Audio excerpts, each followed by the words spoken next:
Good morning everyone. मैं हूं सी ऋषभ। मैं आपको बताऊंगा कि जेकेएसएसबी ने 600 पोस्ट फॉर FAA 2025 में निकाल दी है। FAA क्या हुआ सर? फाइनेंस अकाउंटिंग असिस्टेंट की पोस्ट निकाल दी है, जिसके एग्ज़ाम आपका होगा 120 मार्क्स का। 120 मार्क्स का, ओके। और सर 120 मार्क्स में आपका accounting and accountancy and book keeping 30 marks का कवर होगा, जो कि मैं कवर करवाऊंगा आपका। और हमारी टीम बाकी क्या आपको टॉपिक्स जो होंगे, जो भी सब्जेक्ट होगा रेलिवेंट सब्जेक्ट, वो आपको करवा देंगे। लाइक वो जो बचा हुआ रिमेनिंग 90 मार्क्स का पेपर होगा, वो आपको कवर करा दिया जाएगा। उसके लिए आपको करना क्या पड़ेगा? तो फर्स्ट ऑफ ऑल आपको मैं बता देता हूँ,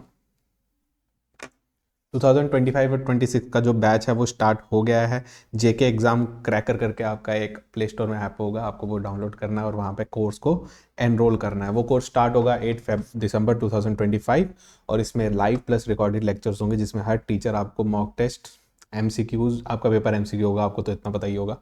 तो एमसीक्यूज़ होंगे वहाँ पे, हम आपको पूरा detailed questions with handwritten notes, सिर्फ अकाउंटेंसी में आपको हैंड रिटन नोट्स मिलने वाले हैं। हाँ, बाकी टीचर भी प्रोवाइड कर सकते हैं, but it is up to them. तो हम डिस्कस करते हैं अकाउंटेंसी में सर सिलेबस क्या है। तो मैं आपको बता देता हूँ मोटा मोटा तौर पे कि आपको स्कोर कितना करना पड़ेगा। अगर 120 नंबर का पेपर है, लास्ट टाइम का कट ऑफ के हिसाब से आपको 100 प्लस स्कोर करना पड़ेगा। और मैं कहूँ अकाउंटेंसी एक ऐसा सब्जेक्ट है जिसमें आप 30 आउट ऑफ 30 भी ला सकते हैं। चलो सर इतना बहुत ज़्यादा हो गया, चलो मैं कहता हूँ 28 29 तो ला सकते हो। बिल्कुल लाएंगे हम सर, मेहनत करेंगे और लेकर आएंगे बिल्कुल। तो मैं कहता हूँ मेरे एग्ज़ाम में 30 मार्क्स का जो एग्ज़ाम होगा, इसमें आपको मिनिमम 28 नंबर तो लाने ही लाने। हमारा टारगेट होगा 28, बट हम फोकस तो 30 पे करेंगे, ठीक है। 28 इज़ द लोअर लिमिट हमारे टारगेट की, ठीक है। 28 नहीं एम करना है, एम 30 करना है, ठीक है। तो कट ऑफ जाएगा आपका 100 प्लस का, जिसमें 120 मार्क्स में से 30 मार्क्स अकाउंटेंसी कवर करने वाला है। तो उस पर फोकस करेंगे। और मैं आपको एक चीज़ और बता देता हूँ, अकाउंटेंसी ज़्यादा डिफिकल्ट नहीं है। मैं करवा रहा हूँ ना, सारा कुछ कवर कराऊंगा with handwritten notes. Sir झलक दिखला दो, झलक दिखला जा नोट्स की झलक। देखो नोट्स कैसे दिखेंगे आपके, इतने प्यारे प्यारे हैंड रिटन नोट्स दिखेंगे आपको, ठीक है। जो कि आपको अवेलेबल होंगे हमारे एप्लीकेशन पे, जेके एग्ज़ाम क्रैक कर करके उस एप्लीकेशन को डाउनलोड करो, एनरोल करो कोर्स के लिए, आपको ये सारे नोट्स वहाँ पे शेयर किए जाएंगे। तो आगे चलते हैं, हम अपने सिलेबस को डिस्कस कर लेते हैं। सिलेबस में क्या क्या आएगा? सिलेबस में आएगा इंट्रोडक्शन टू फाइनेंशियल अकाउंटिंग, जो कि होगी बेसिक टर्मिनोलॉजी, अकाउंटेंसी होता क्या है, उसका ऑब्जेक्टिव क्या है, यानी कि ऑब्जेक्टिव क्या है, एडवांटेजेस क्या है, लिमिटेशंस क्या है, इसका प्रोसेस क्या है, ये सब कहाँ डिस्कस होगा हमारा इंट्रोडक्शन में। प्लस टर्म्स, सर टर्म्स कौन सी? लाइबिलिटीज़ क्या होता है, एसेट क्या होता है, हमारा एक्सपेंडिचर क्या होता है, हमारी रेवेन्यू क्या होता है, ये सब हम डिस्कस करेंगे हमारी इंट्रोडक्शन में। सिंस आप कॉमर्स बैकग्राउंड से भी हो सकते हो, आप साइंस से भी हो सकते हो, हम डिटेल्ड में करेंगे, ठीक है। ह्यूमैनिटीज़ भी हो सकते हो, तो जो भी कर रहे हैं। अकाउंटिंग क्वेश्चन में हम सीखेंगे कि sir assets is equal to liability plus capital. Journal में आप क्या सीखोगे? जर्नल में आप रूल सीखोगे। दो तरीके के रूल होते हैं, एक होता है हमारा मॉडर्न, एक होता है मॉडर्न और एक होता है हमारा ट्रेडिशनल। ट्रेडिशनल में ना बहुत फेमस होते हैं कि सर एक होता था debit what comes in, credit what goes out, debit the receiver, credit the giver, debit all losses and expenses, credit all incomes and gain. जो कॉमर्स वाले होंगे उनको नॉस्टैल्जिक फील आ गया होगा बिल्कुल। मॉडर्न वाले में होता था एसेट बढ़ेगा तो डेबिट करेंगे, लाइबिलिटी बढ़ेगा तो क्रेडिट करेंगे, ये सब पढ़ाया गया होगा। तो हम ये सब डिस्कस करेंगे जर्नल के अंदर। वाउचर अकाउंटिंग में क्या होगा कि जी अकाउंटिंग होती किससे? मैं कहूँ अकाउंटिंग के लिए एक एविडेंस चाहिए होता है। वो एविडेंस क्या बनेगा उसकी हम कहाँ पे चर्चा करेंगे? वाउचर अकाउंटिंग में। ओके, बैंक रिकंसिलेशन स्टेटमेंट क्या होता है? मैं तुम्हें सिंपल सेंस में बताऊं, आप गए, आपके पास ना जो बुक्स ऑफ अकाउंट मेंटेन होता है, आप उसमें रिकॉर्ड करते हो सारी ट्रांजेक्शन, आपने भी रिकॉर्ड करी होगी, आपके पास बैंक का बैलेंस आ रहा होगा, मतलब जो आपने मेंटेन करा उसको हम बोलते हैं कैश बुक, जो हम खुद मेंटेन करते हैं। उसमें आ रहा है जी 800 रुपये होना चाहिए बैंक में। जब आप बैंक में गए, बैंक में था जी 8 लाख, आपने कहा 808 लाख ये कैसे हुआ?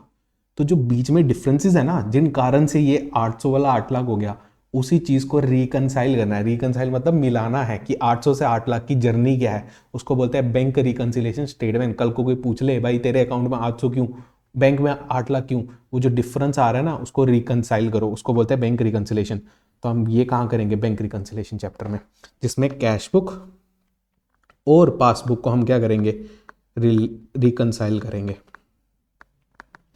पासबुक के साथ, राइट, जिससे एमसीक्यू भी बहुत आते हैं। ओके, फाइनेंशियल मैनेजमेंट और स्टेटमेंट, इसमें क्या करेंगे, फाइनेंशियल मैनेजमेंट की अकाउंटिंग करते हैं हम।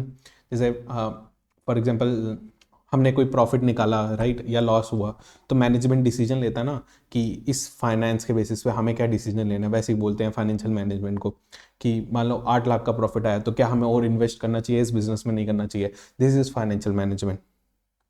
पार्टनरशिप अकाउंट्स में हम क्या सीखेंगे, पार्टनरशिप अकाउंट्स में आप गुडविल की वैल्यूएशन सीखोगे, आप इंटरेस्ट ऑन ड्राइंग सीखोगे, goodwill valuation, interest on drawings.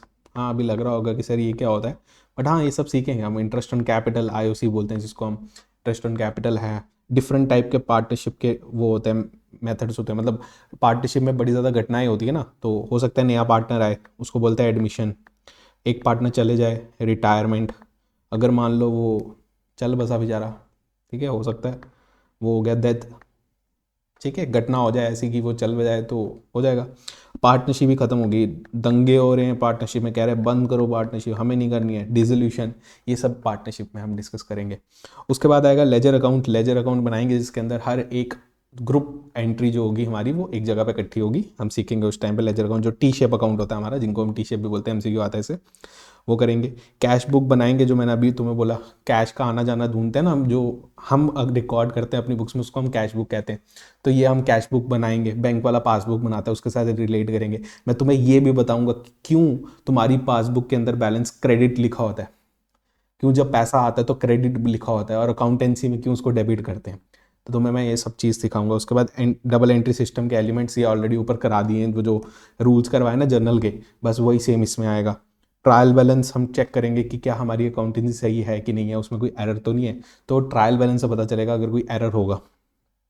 Trading and profit and loss account, trading से हम ग्रॉस प्रॉफिट निकालते हैं, ठीक है, सेल्स आता है, ये मैन्युफैक्चरिंग से रिलेटेड होता है। प्रॉफिट एंड लॉस और बैलेंस शीट, जिसको हम फाइनेंशियल परफॉर्मेंस और फाइनेंशियल स्टेटमेंट भी कहते हैं। आगे जाके बड़ी अच्छी अच्छी एग्जांपल दूंगा मैं financial performance and financial statement की, फाइनेंशियल पोजीशन की, फाइनेंशियल पोजीशन। लेकिन आगे जाके आएगी एक एग्जांपल मार्कशीट और तुम्हारे आज की स्टैंडिंग के ऊपर, तो तुम्हें से ये समझ आ जाएगा। उसके बाद सोशल अकाउंटिंग। सोशल अकाउंटिंग ना आजकल बड़ा ट्रेंडिंग पे है, तो आप इसको कह सकते हो कि not exam point of view से ट्रेंडिंग पे, मैं कहूँगा प्रैक्टिकली ट्रेंडिंग पे। प्रैक्टिकली मतलब सर जो बड़ी कंपनीज है ना, उनको आजकल ये बड़ा इंपॉर्टेंट रोल कर दिया। मैं कहता हूँ आते वाले 5-10 साल में इसकी बहुत ज़रूरत पड़ेगी।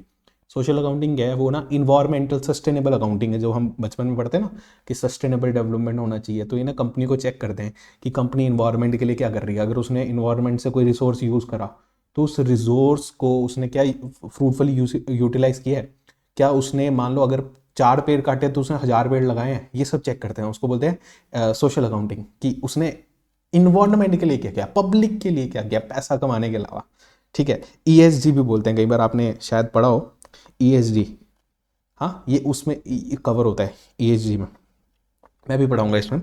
Same social audit. Social audit हुआ कि अब अकाउंटिंग तो कर ली, सोशल अकाउंटिंग, ठीक है, उसका ऑडिट भी करेंगे, चेक भी करेंगे कि कंपनी जो कह रही है वो सही है कि नहीं है, राइट। अच्छा, पब्लिक फाइनेंस मैनेजमेंट, ये जो पब्लिक अपनी ट्रेजरी मैनेज करती है कि जी हमें एजुकेशन में 5% जीडीपी का खर्च करना है, हमें हेल्थ के अंदर 2% खर्च करना है, हमें इंफ्रास्ट्रक्चर पे इतना पैसा लगाना है, हमें यहाँ बिल्डिंग के ऊपर इतना पैसा लगाना है।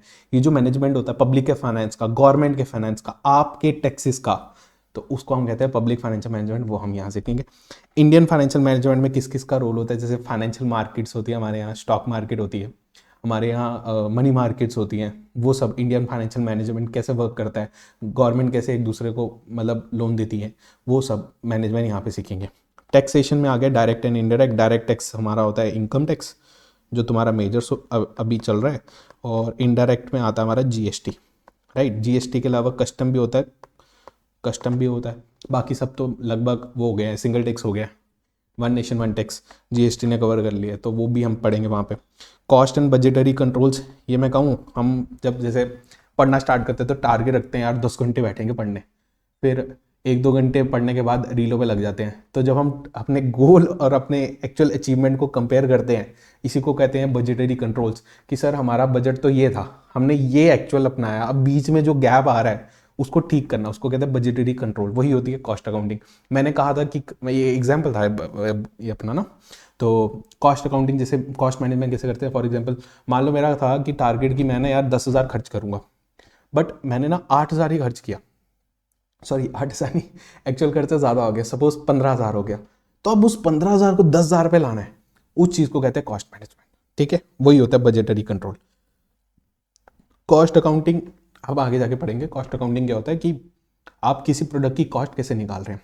हमें क्यों निकालनी होती है कॉस्ट की? सर करेक्ट सेलिंग प्राइस निकले, प्रॉफिट आए। मान लो मैंने कॉस्ट निकाली 10,000, ठीक है, वो प्रोडक्ट मैंने बेचा 12,000 का, जब मैंने 12,000 का बेचा, एंड में फाइनेंशियल बनाया, वो तो लॉस आ रहा है, मतलब मैंने कॉस्ट गलत निकाली है, आपने सेलिंग प्राइस गलत चूज किया है। तो कॉस्ट बड़ा अच्छा रोल प्ले करती है अगर आपको किसी चीज़ का सेलिंग प्राइस निकालना है। फॉर एग्जाम्पल आप रेस्टोरेंट स्टार्ट कर रहे हो, आपने राजमा चावल की प्लेट रखी, आपने उसमें राजमा लगाए, चावल लगाए, नमक मिर्च डाला, प्लेट डाली और लगा दिया, तो उसका प्राइस क्या रखें? राजमा चावल का प्राइस सर कैसे ढूंढे? एक हमने तो 10 बोरी चावल लाए थे, हमने तो चावल भी और राजमा भी बड़े बोरी में लाए हैं, हम कैसे करें? हम सबका मल्टीप्लाई करें, एक ही बंदे से वसूल कर लें, 10,000 का बिल है भाई एक प्लेट का। अरे नहीं, ऐसा नहीं होता है। आपको निकालना पड़ेगा कि पर प्लेट कितना कॉस्ट आएगा, और पर प्लेट भी कैसे निकालोगे? आपको वो भी तो पता चलना चाहिए ना कि इतने बोरी से कितना, पैकेट से कितना राजमा चावल बनेगा, कुछ वेस्टेज भी होगा, लेबर कॉस्ट भी लगेगी, शेफ़ की कॉस्ट भी लगेगी, इलेक्ट्रिसिटी, होटल, ये सब का रेंट भी लगेगा। तो आपको करेक्ट कॉस्टिंग निकालनी पड़ेगी ताकि आप प्रॉफिट मेकिंग में हो। फिर डेवलपमेंट्स इन अकाउंटिंग, ये जो नई न्यू टेक्नोलॉजीज आ रही है उसके बारे में पढ़ेंगे, जैसे क्रिप्टो हो गया, क्रिप्टो नहीं स्पेसिफिकली, वो अकाउंटिंग से कुछ नहीं है। बिटकॉइन समझेंगे, बिटकॉइन जो हमारा चल रहा है, ब्लॉकचेन फैसिलिटी। तो हम बिटकॉइन में नहीं पढ़ेंगे, हम पढ़ेंगे ब्लॉकचेन। ओके, क्या पढ़ रहा हूँ, बोर्ड है सर, ब्लॉकचेन पढ़ेंगे। ठीक है, ब्लॉकचेन के अलावा हम एआई पढ़ेंगे। एआई क्या होता है? हम IoT पढ़ेंगे, इंटरनेट ऑफ थिंग्स। ठीक है, ऐसी बड़ी ज़्यादा चीज़ें हैं जो आजकल चल रही हैं, इनको बोलते हैं डेवलपमेंट्स इन अकाउंटिंग, ये सब करेंगे। अच्छा, एक मेजर पॉइंट, जो बच्चा यहाँ तक पहुँचा है, पहले तो वीडियो को लाइक कर दो, चैनल को सब्सक्राइब कर दो, और वीडियो को लाइक करके अटेंडेंस लगा देना भाई, कमेंट सेक्शन में कर देना प्रेजेंट। ठीक है, तो अगर बीच में मैं कभी कुछ ऐसा बोल दूं जो आपको ऑफेंड लगे, तो प्लीज़ मान लेना कि सर ने अनइंटेंशनली बोला है।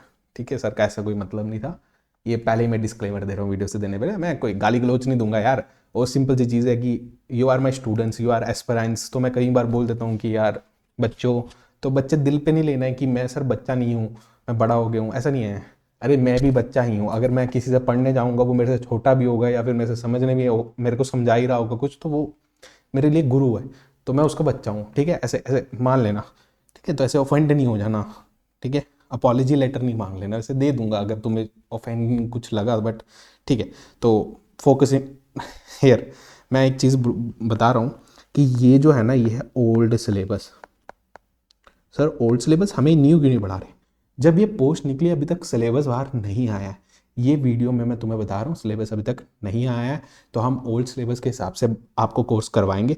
अगर फ्यूचर में न्यू सिलेबस आ गया, न्यू सिलेबस, हम आपकी वीडियो अभी ओल्ड के हिसाब से बनाएंगे, जो भी न्यू सिलेबस में आएगा हम उसके हिसाब से आपकी वीडियोस मॉडिफाई कर लेंगे। जो आपकी वीडियोस होंगी वो होंगी लाइव प्लस रिकॉर्डेड, ऑलरेडी आपको पता चल गया। तो अगर कोई मॉडिफिकेशन होती है हम उसको इनकॉर्पोरेट कर देंगे, आपको वो लेक्चर्स मिल जाएंगे।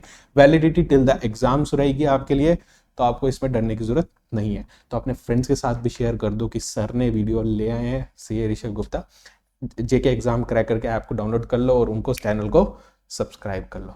राइट, तो मिलते हैं अगली वीडियो के अंदर। जरूर कमेंट करके बताना आपको वीडियो कैसे पसंद आई। ये वाली में क्या ही बताओगे कि क्या पसंद आई, अगली वाली पढ़कर फिर बताना कि सर समझ आया कि नहीं आया। ठीक है, तो मिलते हैं, साइनिंग ऑफ, बाय बाय।